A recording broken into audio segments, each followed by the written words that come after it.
Hey guys, TrilogyVenus here, and today we're going to be talking about Moon conjunct Saturn in Synastry. So let's get into it. So right off the bat, this aspect is very karmic. I know we heard that word all the time, but it is very karmic. Any conjunctions, oppositions with Saturn are automatically karmic. Um, whether it's good karma or bad karma is going to be based on the other aspects you have with that individual. So if you guys have a lot of South Node synastry, then most likely it's going to be negative karma. Um, I wouldn't say it's just all the way negative. Of course, karmic situations do teach us lessons that we are meant to learn. But you know, it just depends. So right off the bat with this aspect, a lot of times one person or both people can feel burdened in the situation. So for the moon person, they could feel like um, the Saturn person is really the only person that they can depend on over the long term. So whenever they're having issues, whenever they're having problems, they can often go towards the Saturn person, depending on which house this aspect falls into. So like if we have the money houses, the second house, the eighth house, even the 10th house, the moon person will look towards the Saturn person for stability, some financial gain, some career, anything, something like that. This can become a burden on the Saturn person because if the Saturn person is not well to do, in these areas, then it's like the moon person would be coming towards them, but they wouldn't necessarily have what it is that the moon person is really needing. Like sometimes they will have it and they can give it. Like I've often seen this placement to where like maybe the Saturn person doesn't really have it to give, but because the moon person comes towards them and they feel obligated to help them, they might give the moon person their last, even though they don't have it. So this is something that can become a burden because a Saturn person will literally feel like a parent figure for the moon person. So it's kind of like they don't want to disappoint them. They want to be there for them. They don't want them to go to anyone else for anything. So it's like they'll try to be there even if they don't have it. So this could definitely become a burden on the Saturn person.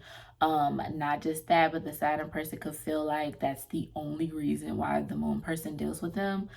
So they could feel like the moon person is always kind of asking them for stuff or asking them for advice, asking them for material things or whatever. Like I said, it just depends on what house it falls in, and it's can become a burden because if the Saturn person actually has feelings for the moon person, it could literally feel like it could be like a disappointing experience time and time again because they would want more from the moon person, but the moon person wouldn't really be able to give them, or it's not really that they don't want to give it to them. It's that Saturn causing a restriction in them feeling like they can give emotions to the Saturn person.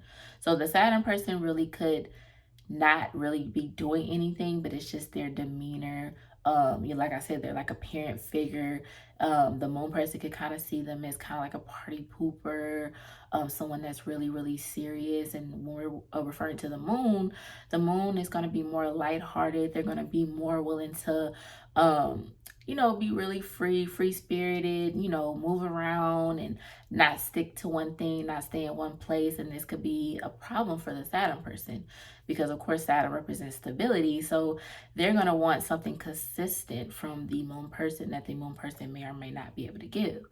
So I've seen this in the fifth house, especially. This is very, very difficult in the fifth house because the moon person sitting in someone's fifth house, they're going to feel like the house person is like a source of light. They're going to feel like they're very special. They can have a lot of feelings for them. And a lot of times this could be like something that they dream up because this is the moon. So maybe they watch the Saturn person on social media, or maybe they just they've interacted with them here and there, but they'll kind of create these kind of fantasies, like a fantasize about the fifth house person. But it's like when they actually interact with the Saturn person, not the fifth house person, but the Saturn person, when they actually interact with the Saturn person, it's like they'll kind of get something different than what they were dreaming of, because the Saturn person is going to be serious. So this could make the moon person feel like, oh, I can't really express myself, or I can't really express how I really feel about them, because they're always so serious, they're always so uptight. So it can create a burden, and it can cause the moon person to kind of want to go elsewhere for that aspect of a relationship. So maybe they feel like they have a more lighthearted connection with someone else. So they'll feel like, okay, let me go over here because this person's too serious. I can't really express myself. Even though the Saturn person is not really doing anything, it's just the way they carry themselves is gonna, like astrology is all about perception, and it's all about, your placements and your synastry, that affects your perception of a connection. So it's like the moon person will perceive the Saturn person as being very serious, or being very this, very that, even if they're not. So that can create a burden for the moon person.